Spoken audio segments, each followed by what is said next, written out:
Good afternoon, dear students. Welcome to the virtual class. Students, we were reading about history chapter number 2, trade to territory.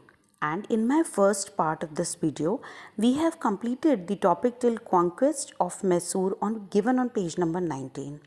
Now, I am going to start today about the first Anglo-Mysore War, which was fought between 1767 to 69. I hope you have seen my previous video, so we can continue with this now. In the first Anglo-Mysore War, the Marathas of Nizams and Hyderabad and the British fought, and Hyder Ali won the war. I will brief you one by one about the wars, the Anglo-Mysore wars. The second Anglo-Mysore war was fought between 1780 to 84, and in this war, the British refused to honor the Treaty of Madras and did not give support to Hyder Ali. They don't want to abide the rules of the Hyder Ali. As a result, Hyder Ali territories were taken by Marathas, and this angered Hyder Ali. Hyder Ali को इसमें गुस्सा आ गया बहुत. When the British attacked Mahe, a French possession under Hyder Ali domination, he declared war on English in 1780. Haider Ali जो थे वो इस war के बीच में 1782 में he died, and the war was continued by his son Tipu Sultan and ended with the Treaty of Mangalore. Let's come to the third Anglo-Mysore War, which was fought between 1790 to 1792. Marathas, Nizam and the British fought against Tipu Sultan. Tipu tried to expand his territories with the help of Raja of Tarvancore. Tipu Sultan कौन थे? वो हैदर अली के बेटे थे, और जैसे कि हैदर अली की डेथ हो चुकी थी, जो थर्ड एंग्लो मैसूर वॉर था वो टीपू सुल्तान ने कंटिन्यू किया था. Nizam and Marathas were very jealous of Tipu growing power. He was a very eminent and sharp administrator. I'm talking about Tipu Sultan. वो बहुत फेमस किंग थे, और इनका एक टेलीविज़न पे when I was in school उनका एक series भी आता था, the sword of Tipu Sultan, which you can watch on YouTube also. उसमें बहुत अच्छा है, और उनकी ब्रेवरी के बहुत सारे एपिसोड्स हैं उसमें, you can watch it. Alright, then come to the fourth Anglo-Mysore War, which was fought in 1799. Tipu could not forget the humiliation he had suffered in third Anglo-Mysore War. What do you mean by humiliation? Means insult. So he was not able to forget that. So he fortified his capital city, improved his cavalry, disciplined his infantry, and he also tried to get the support of French to oust the British from the south. उन्होंने पूरा plan किया कि Britishers को south से बाहर कैसे डाला जाता है. There are some of the terms which has been written in this para. This is cavalry and infantry. These are all related with the army and the weapons used by them. उन्होंने उसको improve किया, and they were all set to set off the Britishers from the South India. And in 1799, Tipu died defending Seringapatam, the capital of Mysore. With the end of the Fourth Anglo-Mysore War, the French were completely ousted from India. Europeans chale gaye the. Later, Mysore was brought under subsidiary alliance, and it was once again placed under the former Wadar dynasty. Alright, the subsidiary alliance is a very important topic in this chapter. We're going to read it as it will come from the next page. Let's start from Anglo-Maratha War. In the second half of the 18th century, there were frequent clashes between French and Britishers for colonial gains. Colonies, अलग-अलग parts को अपने under में करना. So there was a regular fight between the French and the British. The Anglo-French rivalry जो है वो इसी बारे में है कि what was the problem between the two groups, what they wanted to do. They led to three wars. The main three wars were there, referred to as the Carnatic War, as it took places in Carnatic region of South India. I have already told you already also, which was under the authority of Nizams of Hyderabad. Carnatic War lasted for 20 years and ended with the British becoming victorious. जिसमें Britishers जो थे वो जीत गए थे. Alright, so I'm going to sum up from the book now. The Maratha has established a powerful empire in the southwestern part of India. But after the defeat of Panipat in 1761, Maratha were divided into 5 independent centers. 5 independent centres में मराठास जो थे वो divide हो गए थे. They were known as the Peshwas, the Gaikwad, Bhonsle, Holkar, Scindia in Gwalior. Anglo-Maratha wars were fought between Marathas and British East India company. मैं आपको थोड़ा सा ब्रीफ करूंगी इस बारे में कि फर्स्ट एंग्लो मराठा वॉर 1775 से लेकर 1782 के बीच में लड़ी गई थी and was a bitter struggle for Peshwaship between Madhav Rao and Raghunath Rao. It's just for the titles कि किसको कौन सा सम अप करना है और कौन सा आगे कंटिन्यू करना है। This war with the Marathas came to an end by treaty of Salbai and the British gained nothing except the island of Salsette. The next is the Second Anglo-Maratha War, which is between 1803 to 1805. And after the Madhav Rao II's death, Peshwa Baji Rao succeeded him. उनके बाद वो आ गए and he was a weak ruler. In spite of their internal conflicts, Mahadaji Scindia and Nana Fadnavis, ये सब names हैं बेटा Anglo-Maratha wars में जो involved थे लोग. But after their death, the various Maratha chiefs were engaged in bitter wars with one another. The third Anglo-Maratha War, it is after the second Anglo-Maratha War, Peshwa Bajirao was deposed and sent to Bithur. वो हार गए थे, उनको Bithoor it's a place वहाँ भेज दिया गया, but he was granted a pension of rupees 8 lakhs per year. The Maratha leaders ceded large portion of their territories to English. All of them accepted the system of subsidiary alliance, and they were one of the capable succeeding of Mughals also. So we'll continue from the book now. Let's continue from page number 21. Expansion of British Empire under Lord Wellesley. The time period is 1798 to 1805. Under this, the year 1757 marked the beginning of the company rule in India. यहाँ से start होता है. And in about 100 years of time, it has expanded its rule to almost every part of India. बहुत interesting developments हुई इस period में.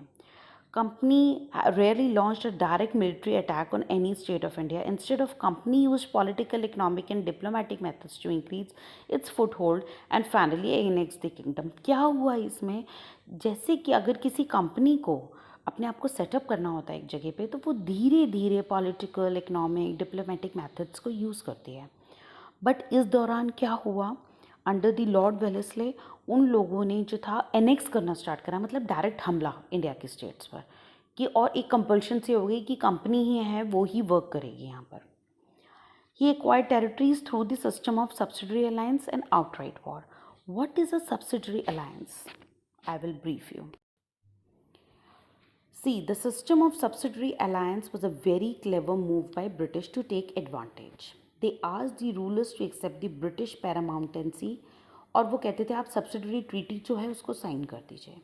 क्या था उनमें, कुछ कंडीशंस थी सब्सिडरी अलायंस की.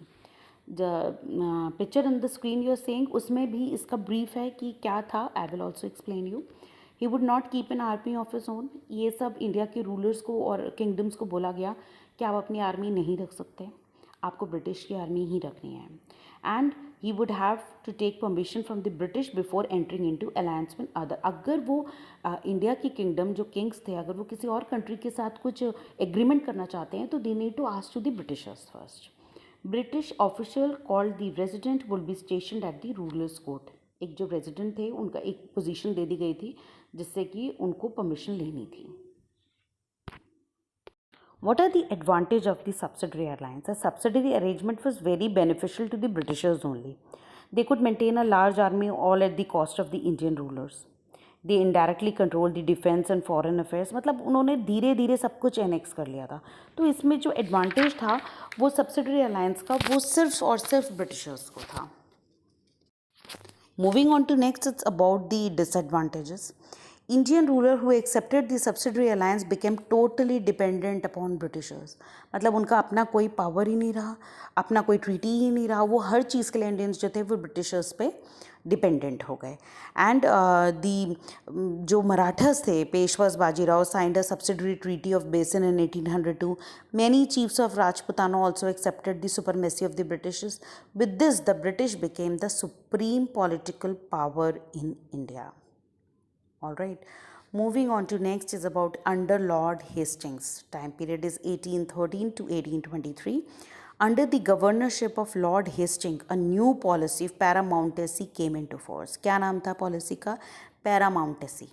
According to this policy, the company rule was paramount and supreme. Paramount means supreme power. आप कुछ और मान ही नहीं सकते, आपको वही मानना है. All Indian states were supposed to obey the orders of the company rule.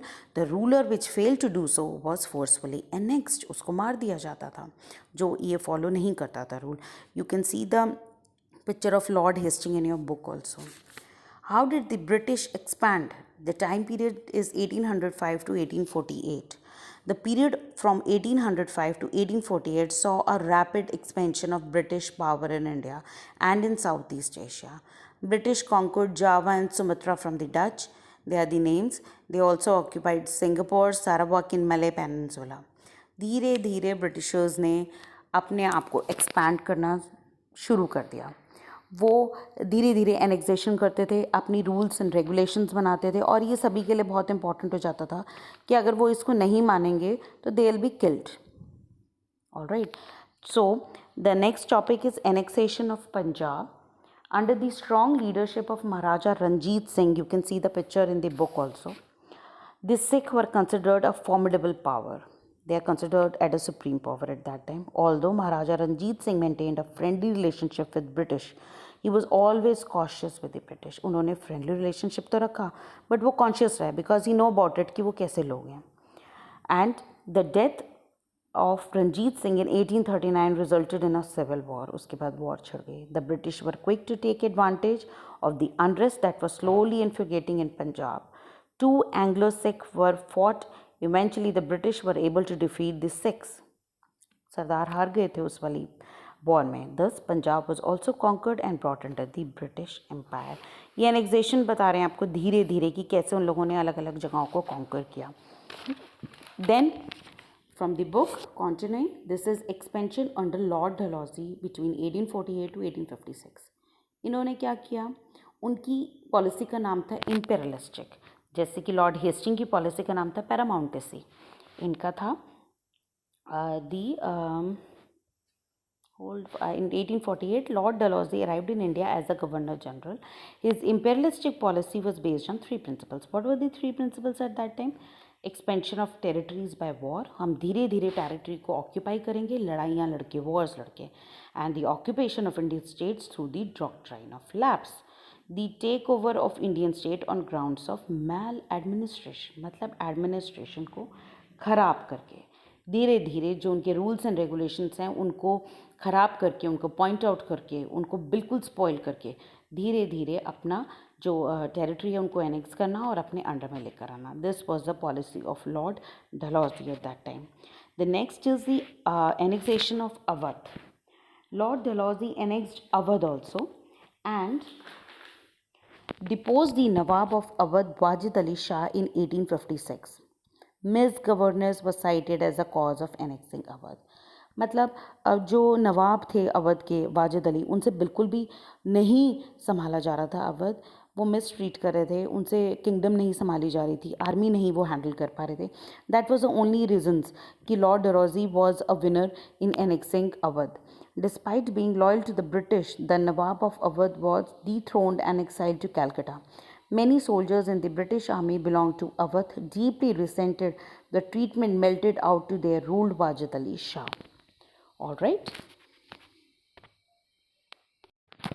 I am going to sum up now.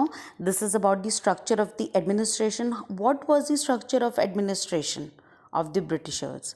This is through the company. What is the main motive of the Britishers company? Once the British started annexing territory in India, they realized that they would have to enforce a proper system of administration. उन्हें धीरे धीरे लगने लगा कि हमें एक proper system बनाना है administration का. वो कैसे होगा? उन्होंने कहा हम अपनी पॉलिसीज़ डिज़ाइन करेंगे जो हमारे बेनिफिट के लिए होंगी. कैसी पॉलिसी डिज़ाइन करी जिसमें उनका प्रॉफिट बढ़ सके, प्रॉफिटेबिलिटी बढ़े और वो धीरे धीरे इंडिया पे बहुत अच्छा होल्ड कर सके. दस the British divided the territories into provinces. प्रांत जिसे हम हिंदी में कहते हैं, अलग अलग प्रोविंसेस में डिवाइड कर दिया. And they were also called presidencies in English. They supervised revenue collection and overall administration of the districts. I am talking about the Britishers. The day-to-day administration was carried out by 4 agencies. 4 agencies के through Britishers ने 4 agencies बना दी ऐसे जिसके through वो revenue collection करते थे. जैसे the civil service of general administration, the army to protect the territories of the Britishers held in India, police to maintain law and order and ensure peace, and the judiciary to dispense justice. Civil services से क्या मतलब था? Lord Cornwallis जो थे वो civil services को introduce कराना चाहते थे. He introduce strict rules and regulation officials to raise their salaries and link promotions. In East India College in England was another institution which trained the young recruits. वो क्या करते थे? Lord Cornwallis ने क्या किया? उन्होंने अपनी ही लोगों को, अपने ही जो इंग्लिश थे उन्हीं को प्रायोरिटाइज किया. But after in 1853 civil servants billing to be selected, selection start हुआ, पर वो इंडियंस के लिए बहुत डिफिकल्ट था. क्यों? क्योंकि जो उसका एग्ज़ाम था वो सिर्फ लंदन में कंडक्ट होता था. All right, and the medium of examination was English. And education तो उस समय इंडिया में कुछ थी ही नहीं ऐसी. They were under the British rule. किसी भी चीज़ को इंपॉर्टेंस नहीं मिल रही थी. And the maximum age for sitting in the exam was very low. The company army. While the Mughal army was mainly composed and untrained foot soldiers, the British army was modern. Obviously, उनकी जो चीज़ें थी वो हमसे बहुत better थी. So the British army was well trained and disciplined. Most of the sepoys means the army men, were recruited under Uttar Pradesh and Bihar. Mughal emperors and Nawab used to recruit soldiers from farming families. The British also followed the same policy. This was the period when gunpowder and guns started to replace bows and arrow. यही वो era था जब तीर कमान को छोड़कर guns और जो इन चीज़ें होती हैं आपकी जो वॉर्स में यूज़ होती हैं उन चीज़ों का यूज़ होना स्टार्ट हो गया. British started training Indian recruits for better discipline and more rigorous practice. Generally speaking, the sepoys were loyal to Britishers. The police. The British needed an efficient police force to ensure law and order. Obviously उनको एक अच्छा system तो चाहिए था, उनको base चाहिए था ताकि वो अच्छा से रूल कर सकें. तो उन लोगों ने क्या किया? उन्होंने पुलिस फोर्स इंडिया में इंट्रोड्यूस करी. एज सच अगर आप इस चीज़ को कंपेयर करें स्टूडेंट्स तो इट वॉज गुड ऑल्सो. देखिए ब्रिटिशर्स ने दैट टू एक उनका गलत इंटेंशन था. They want to loot India. वो हम लोगों को से एनेक्सेशन करके वॉर्स के थ्रू एनेक्स करके सिटीज़ को हम लोगों से हमारे जो फिनेंसेस थे और जो हमारी वैल्यूबल चीज़ें थी उन सबको स्नैच करना चाहते थे. But still at the same time would appreciate, मैं जैसे हिस्ट्री पढ़ती हूँ तो मुझे अच्छा लगता है उसमें देखकर कि जो ब्रिटिशर्स थे उन्होंने इंडिया का एडमिनिस्ट्रेशन तो जो था वो बेटर करने की भी कोशिश करी, क्योंकि उन्होंने पार्ट्स में डिवाइड करा. एज यू कैन सी उन्होंने एडमिनिस्ट्रेशन को सेटअप किया. ऑल्दो वो उन्हीं का ही फ़ायदा था बट स्टिल एक सेक्शन तो बना. सिविल सर्विसेज लाए, आर्मी लेकर आए, पुलिस लेकर आए. उन्होंने डिस्ट्रिक्ट्स में थानास, दरोगास, कोतवाल्स, चौकीदार से ये सब पोजीशंस रखा. एंड जो पुलिस था they were an effective force under the British. They succeeded in reducing the major crimes. So the lower rank policeman in the particular were unsympathetic and oppressive and corrupt. क्योंकि उनको जो था position तो दे दी थी पर उस हिसाब से उनको सैलरी और ट्रीट नहीं किया जाता था. तो they were arrogant at the same time. ऐसे ही the last topic of this chapter is the judiciary. In 1775, a digest of Hindu laws were compiled by 11 Pandits. The digest was translated in English by N.B. Hall. Under this system, each district was to have two courts, the फौजदारी अदालत and दीवानी अदालत. और जो ये थे positions थी, qazi and mufti were look after the criminal court and criminal court would under the supervision of the collectors. अलग अलग उन्होंने बना दिया. उन्होंने आईपीसी बनाया, इंडियन पीनल कोड बनाया, रूल ऑफ लॉ बनाया, वन लॉ फॉर ऑल बनाया. This however was seldom practised. The Europeans and Indian continue to try to separate courts. देखिए उन्होंने अपने हिसाब से कोर्ट्स में जुडिशरी लेवल को भी इम्प्रूव करने की, इम्प्रोवाइजेशन की कोशिश करी. पर ब्रिटिशर्स का इंटेंशन ये था कि ताकि उन्हें सपोर्ट मिल सके, उनका वर्किंग जो है वो स्मूथ हो सके इंडिया में. All right, so I would like to say now I have completed this chapter. Through this video also the explanation has been done and you can go through this. If you have any doubt, we'll discuss in the Zoom class for sure. Till then, happy learning.